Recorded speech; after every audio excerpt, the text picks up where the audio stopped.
ndipeleke ulemu kwa a vice president a Eastern region kuchipani cha PP abambo Lawrence Bisika. Muzimve muntima mononse kuti mulandile ulemu wanu. Apano samba notu apano nakaitita ini kuti ngondo chitandite ngati iyoyo ananga anayi shandanda mundilole choyamba kuti ndilongosole kuti chifukwa chani lero ndikupeseka malo ano. Ndikudziwa kuti anthu ambiri ali ndi mafunso yoti mwina alibe maansa. Lero ine ndayima pano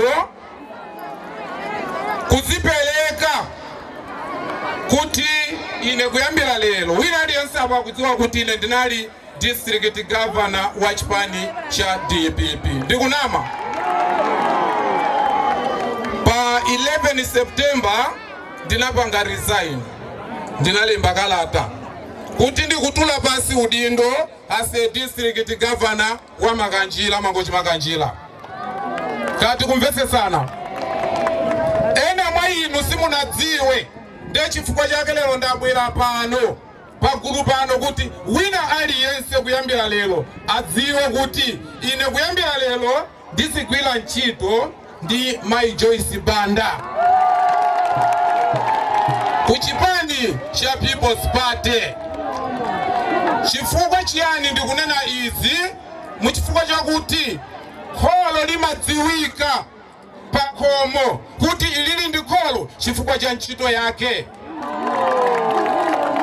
Mwanache akusamanyirira kuti awawa baba awawa mama poko aona ali nkuchapa kapoto musiula ausamanyirira kuti chituliye.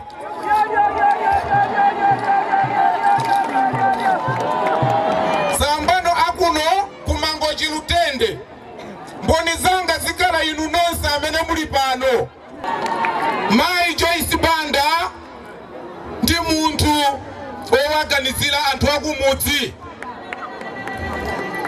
Mwachisanso tingonena dzina zimene ife tonse pano tikudziwa. Kwaisha kuno mavuto gaula majumba ga anthu amumu nditu gakokoleche ngati iyoyo. Mai Joyce Banda ali apikene ndanata wa majumba kuchena malaka kuno. Chechilale natu gaina majumba.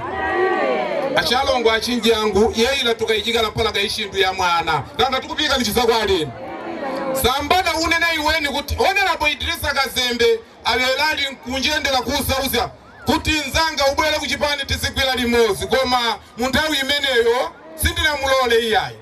Koma pano nditaona ndi ntchito zimene Mai Joyce Banda chikondi chimene akuti pasa kuno komanso ndi Malawi yonse sikunokoka ndaona kuti chilungamo ndicho kuti amaita apase support atenge boma. Nde ine ndayima pano limozi ndi anzanga awo mukuwaona awa ndi a constituency governor amene anali ku chipani cha DPP. Ine pano ndi district governor. Poti chimene chasala uyu ali kumbuyo ndi wa ku youth amene yoyo ku youth young ndamene timagwira naye ntchito. Ndekuti kumbuyoku tili ndi anthu ambiri amene tikuyembekezera kuti tizigwira nawo ntchito ku chipani cha People's Party mosokotsedwa ndi Mai Joyce Banda, a former president